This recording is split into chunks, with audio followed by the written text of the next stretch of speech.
मैं भारत को भारतीयता की मान्यता के आधार पर फिर से खड़ा करना चाहता हूं, उस काम में लगा हूं। जी कहते हैं कि कोई भी खाना जो बना, कोई भी खाना, दाल बनी, चावल बना, रोटी बनी, बनने के 48 मिनट के अंतर इसका उपभोग हो जाना चाहिए। यह दूसरा नियम, दूसरा सूत्र है। कोई भी खाना बना, बनने के 48 मिनट के अंदर उसका उपभोग माने कंजम्पशन हो जाना चाहिए। रोटी बनी, बन गई, अब 48 मिनट के अंदर खा लीजिए। चावल बन गया, 48 मिनट में खा लीजिए। दाल बन गई, 48 मिनट में खा लीजिए। खीर बन गई, 48 मिनट में खा लीजिए। सिवई बन गई 48। ये 48 मिनट का चक्कर क्या? 48 मिनट, 40 मिनट भी नहीं, 50 मिनट भी नहीं, 48 मिनट। तो भागवत जी का जीवनी जब पढ़ा तब मुझे पता चला कि वो बहुत बड़े मैथमेटिशियन भी थे। आयुर्वेद के तो चिकित्सक थे ही, मैथमेटिक्स के बड़े पंडित थे।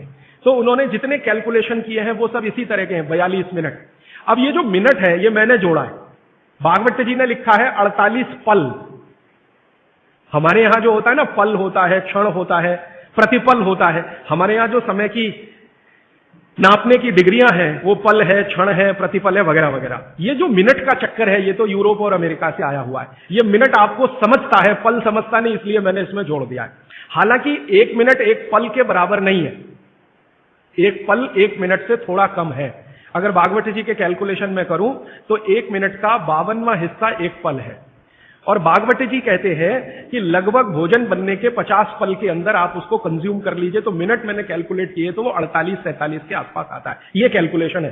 तो जो बना हुआ भोजन है वो आप 48 मिनट में कर लीजिए, तो आपके लिए सबसे ज्यादा पोषकता देने वाला है। जो इसके बाद आप भोजन करें तो धीरे धीरे उसकी पोषकता कम होने लगती है। अगर आपने 6 घंटे के बाद किया बनने के बाद तो पोषकता कम हो जाएगी, 10 घंटे के बाद और कम हो जाएगी, 12 घंटे के बाद बिल्कुल ना के बराबर, और 24 घंटे के बाद तो खत्म, बासी हो गया।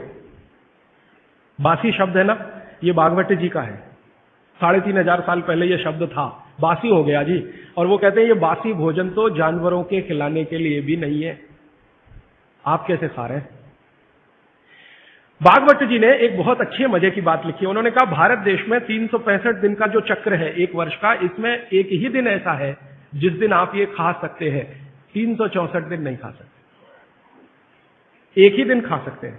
और वो एक दिन का उन्होंने बहुत पक्का कैलकुलेशन किया है कि उस दिन शरीर के वात पित्त और कफ की अवस्था क्या होती है, उसके अनुसार बासी भोजन चलता है।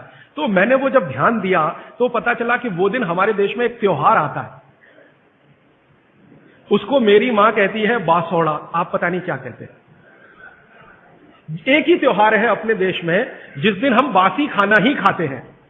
और ये जो त्योहार है, इस जो दिन पड़ता है, ये कार्तिक अगहन पूस माह के हिसाब से इसका जो दिन पड़ता है, भागवत जी का दिन भी वही पड़ता है। तब मेरे समझ में आया कि इस देश के त्योहारों के पीछे वैज्ञानिकता है। त्योहार ऐसे ही नहीं तय हो गए, इस दिन होली होगी, इस दिन दिवाली होगी, इस दिन ये होगा, इस दिन, इनके पीछे कुछ कैलकुलेशन है। भागवत जी का कैलकुलेशन है कि शरीर में 3 दोष हैं, वो आप सब जानते हैं, वात पित्त और कफ। इन पे आगे मैं विस्तार से बात करूंगा, यहां रेफरेंस के लिए कह रहा हूं। तो वात पित्त कफ 3 दोष हैं, ये समान स्थिति में रहे तो आदमी हमेशा निरोगी रहता है। इनकी स्थिति ऊपर नीचे हो, वात बढ़ गया, पित्त और कफ कम हो गया, पित्त बढ़ गया, वात और कफ कम हो गया, ऊपर नीचे हो, तभी रोगी होते हैं आप, तभी रोग पैदा होते हैं। तो एक दिन ऐसा आता है 365 में से एक दिन ऐसा आता है जिस दिन ये वात पित्त कफ की स्थिति बिल्कुल ऐसी होती है जो विचित्र लगती है, माने होनी नहीं चाहिए ऐसी स्थिति हो जाती है। तो भागवत जी कहते हैं कि उस स्थिति को काबू में लाने के लिए बासी खाना ही चाहिए जिसकी पोषकता पूरी चली गई हो। क्योंकि जिस दिन ऐसी स्थिति आती है उस दिन शरीर को प्रोटीन नहीं चाहिए, प्रोटीन बिल्कुल नहीं चाहिए। तो प्रोटीन सब खत्म होगा तब जब खाना बहुत पुराना हो जाए। तब मेरे समझ में आया कैसी वैज्ञानिकता है। तो आप साल में एक ही दिन बासी भोजन कर सकते हैं। अब आप देखो कि एक दिन के लिए फ्रिज लगेगा साल में, तो 364 दिन की बिजली क्यों खर्च करना उसके लिए, और 364 दिन का इतना स्थान क्यों घेर के रखना। दोस्तों सबसे पहले तो चैनल सब्सक्राइब करें